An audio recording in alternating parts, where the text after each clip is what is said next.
Well, it's June 9th, 2025, Monday Mindset. I'm actually on here on a Monday. Yay me. I apologize for the other times that I wasn't here on a Monday as promised. I will do a better job at that for all of us.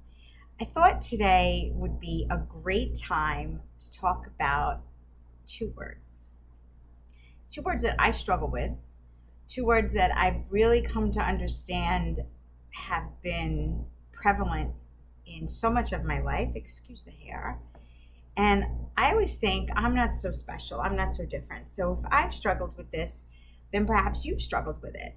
And if it's something that I think that I'm working on fixing, or if not fixing is not the right word, it's something that I'm working on progressing forward with, that maybe some of the insights that I've come to understand could help you. And those two words are, drum roll please, letting go. Letting go. And they're two simple words, but gosh, are they filled with so much, right? So much, at least for me. And like I said, I'm guessing for some of you too. I hold on really tight. And sometimes that holding on actually works to my benefit. And what do I mean by that? Is if I have a goal, I will hold on really tight to try to get that goal. I do, even on holding on tight, realize sometimes I have to pivot a little bit. And as I've gotten older, there are some benefits to getting older, not that many, but there are some. And one of those benefits is learning how to pivot and being okay with that. And maybe having a target and then realizing on the way to that target that perhaps you need to pivot a little bit. But my ability to hold on and press forward, that's a part of letting go that I don't let go that actually works to my benefit most of the time. But then there's this whole other side of letting go, or lack thereof, that doesn't work for my benefit. And that's what I'm going to talk about with you today, is the part of letting go, the part of holding on to something so tightly that you actually lose it, or holding on to what you thought you wanted and not realizing that maybe it isn't totally what you want, or holding on to an idea that's not serving you anymore. Or I wouldn't say values, because sorry for all these beeps and bangs. I wouldn't say values because I don't think values change very much. So, and beliefs, maybe they do.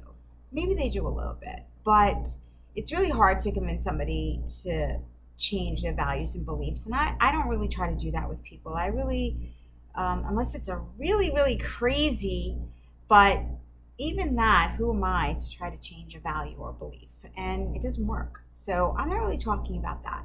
I'm talking about letting go when you think you have to control so much of the outcome.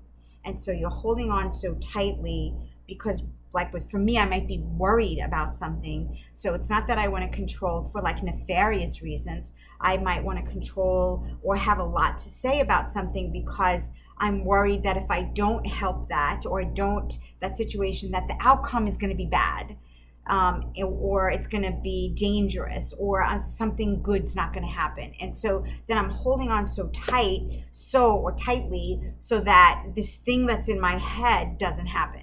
I hope that makes sense. That's the kind of letting go I'm talking about. I have noticed that this has been a pattern and has permeated many parts of my life. So now I'm like, okay, I really need to pay attention to this. What is the universe trying to tell me? And I don't know that I totally have that answer as I sit in front of you today on this June 9th, 2025. But I can tell you one thing, that I'm very aware of it. And that awareness with the desire to do something about it, that's because I'm realizing with this awareness that this way of being is not serving me. Right? So it's just not serving me. So I'm like, okay, there's this thing, it's not serving me. I'm coming to an awareness of that. And then the second part of it is I would like to do something about it. I would like to take this awareness and not just say, well, this is what I am, this is who I am, but I'm acknowledging to myself, it's not serving me that well. It's not really helping me move forward in the way that I might want to move forward with my own personal development, how I help myself and help others. So I have the thing, which is not letting go, being worried about outcomes, and now I have this awareness, okay, I don't think it's serving me that well. So now, and then I have the second part of that is I will make a choice to do something different. And then the question is, okay, I have the awareness, Christine, of this thing.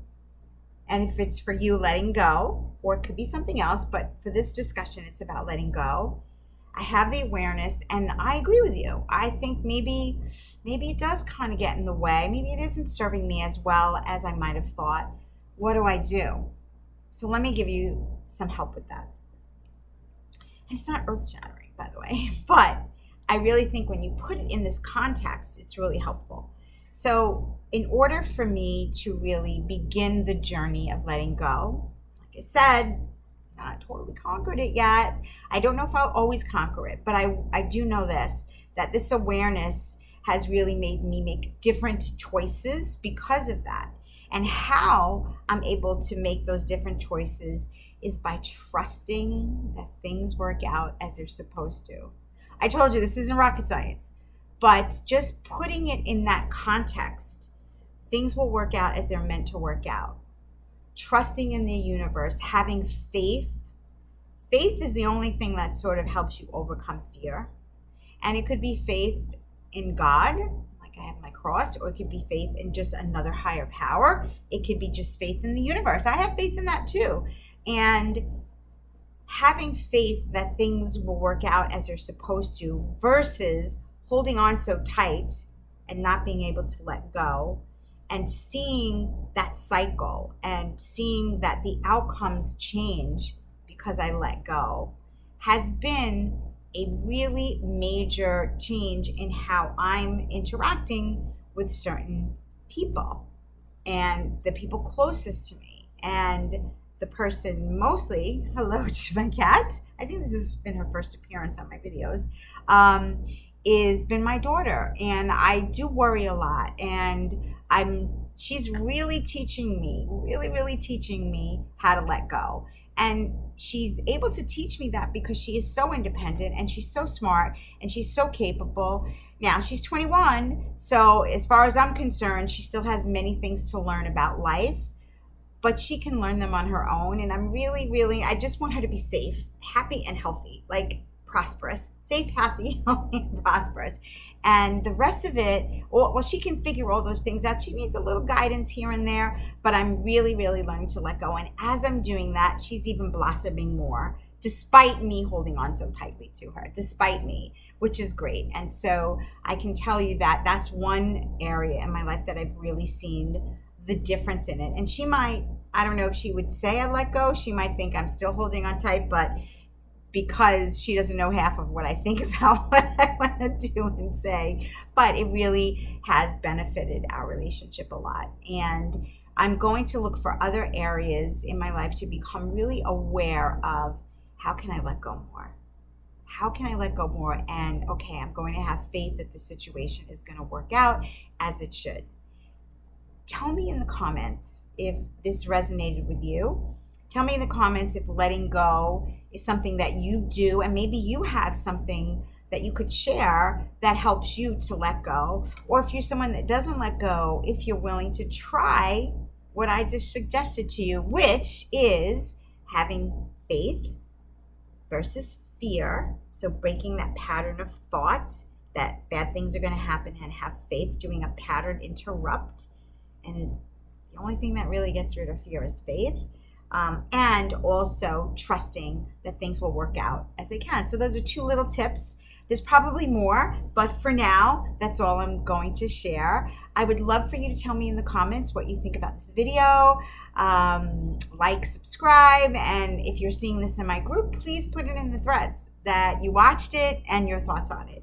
Everybody have a great day, and that's Callie, by the way, in the background. She wants to eat. It's too early. You can't eat yet. Have a good day, everybody. Bye.